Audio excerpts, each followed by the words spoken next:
Halo Bapak Ibu semuanya, ketemu saya lagi dengan Dr. Roni Tamba di channel Anak Sehat dan Berkualitas. Kali ini kita akan membahas satu materi. Materinya adalah perlukah bayi mendapatkan suplementasi vitamin D? Bayi yang di sini dimaksud adalah bayi-bayi yang di bawah usia 6 bulan. Kalau sudah di atas usia 6 bulan atau setahun itu sudah lebih fleksibel kita untuk mensiasatinya. Jadi bagi Bapak Ibu yang mungkin saja baru pertama kali menyimak materi kami, jangan lupa klik subscribe-nya, like dan boleh di-share kepada teman-teman yang lain agar semua orang mendapatkan materi dan manfaat yang sama. Dan bagi Anda yang sudah setia menyimak materi kami, saya ucapkan terima kasih dan selalu simak materi-materi selanjutnya. Mana tahu dengan adanya bahan-bahan yang saya berikan, mungkin saja Anda mendapatkan solusi dari masalah kesehatan anak Anda.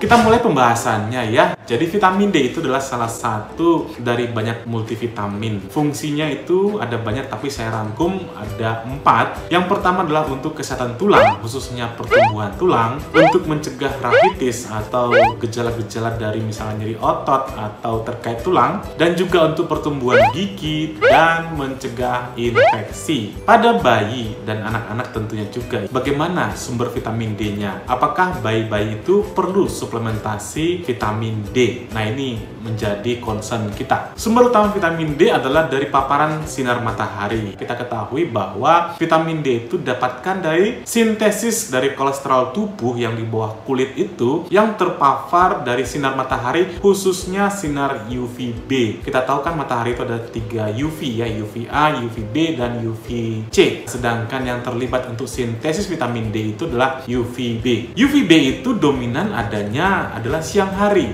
antara jam 10 sampai jam 15. Ada yang mengatakan jam 16, tentu sore itu ya. Karena dia dapatnya siang hari, tentu banyak juga penelitian mengatakan bahwa paparan UVB ini jika terus-menerus akan berisiko yang namanya kena kanker kulit, atau pada bayi-bayi terkena yang namanya sunburn atau kelainan kulit atau gangguan kulit karena kepanasan. Untuk ini bagaimana sih sebenarnya tentang paparan atau berjemur pada bayi ini?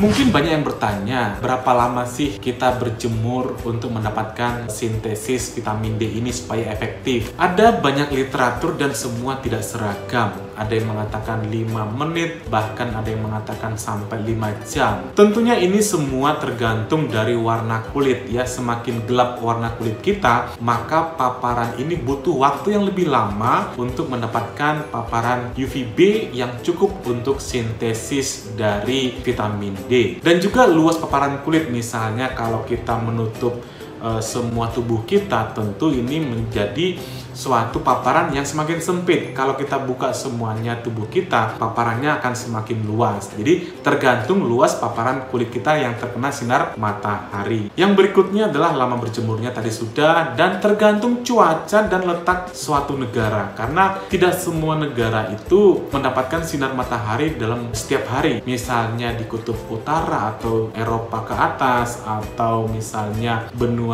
yang di selatan. Nah, ini tidak setiap saat ada paparan sinar mataharinya. Ini saya ambil satu literatur yang mengatakan berapa lama, jam berapa, dan bagaimana luas permukaan kulit bayi, ini infant, supaya mendapatkan asupan atau sumber vitamin D yang adekuat. Dikatakan di sini minimum 30 menit dalam 1 minggu. Berarti kalau 1 hari itu 30 bagi 7 ya kurang lebih 4 menit ya, atau 5 menit lah dalam sehari. Dikatakan di sini adalah afternoon sunlight exposure antara jam 10 sampai jam 3 sore. Di sini jam 10 sampai jam 3 sore ya. Kita bisa bayangkan itu mungkin cukup panas ya, atau mungkin terlalu panas apalagi untuk bayi. Dan dikatakan di sini over 40% dari body area. Artinya harus lebih dari 40% kulit si bayi itu terpapar supaya mendapatkan sinar matahari yang adekuat. Jadi jika kita melakukan ini, maka menurut penelitian ini cukup sumber vitamin D yang dihasilkan dari paparan sinar matahari. Bagaimana rekomendasi dari WHO? Memang WHO itu mengatakan untuk kesehatan sumber vitamin D itu sinar paparan matahari. Berjemur selama kurang lebih 10-15 menit. Cukup dikatakan 2-3 kali seminggu mengenai tangan, lengan, dan wajah. Jadi kalau misalnya kita berjemur kena tangan, lengan, dan wajah, itu dirasa sudah cukup. Tetapi AAP, American Academy of Pediatrics, mengatakan hindari bayi di bawah usia 6 bulan terhadap paparan matahari langsung. Mereka itu mentengarai bahwa dengan paparan sinar matahari langsung pada bayi-bayi, khususnya infant, itu akan menyebabkan yang namanya sunburn. Apalagi kalau misalnya berjemurnya itu antara jam 10 sampai jam 4 sore. Kita saja yang dewasa ini kena sinar matahari jam segitu pasti merasa sudah sangat kepanasan atau mungkin merasa terbakar kulit kita, apalagi bayi. Sehingga mereka mengatakan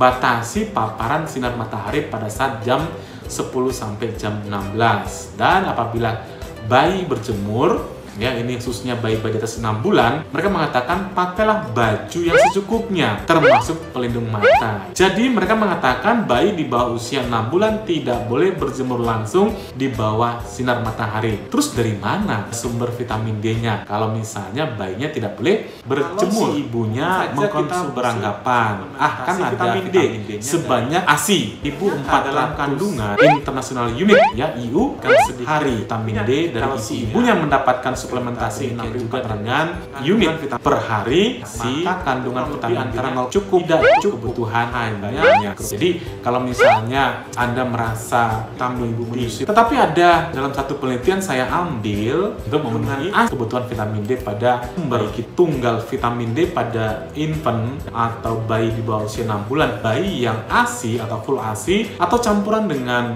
formula dan ASI harus mendapatkan suplementasi vitamin D kurang lebih dosisnya 400 unit per hari.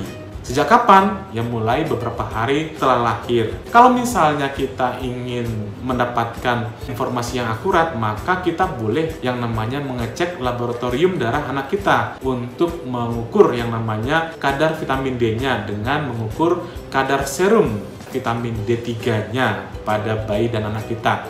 Dikatakan di sana sebaiknya itu kadarnya di atas 50 nanomol per liter. Jadi ini sebagai parameter apakah seorang anak itu cukup vitamin D-nya atau tidak.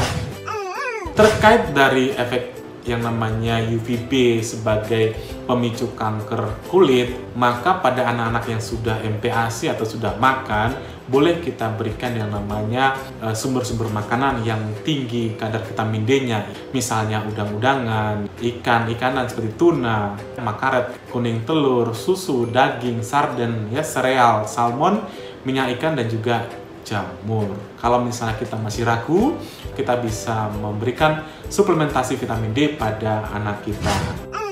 Jadi kesimpulannya yang bisa saya berikan adalah yang pertama, vitamin D itu sangat penting bagi kesehatan bayi kita.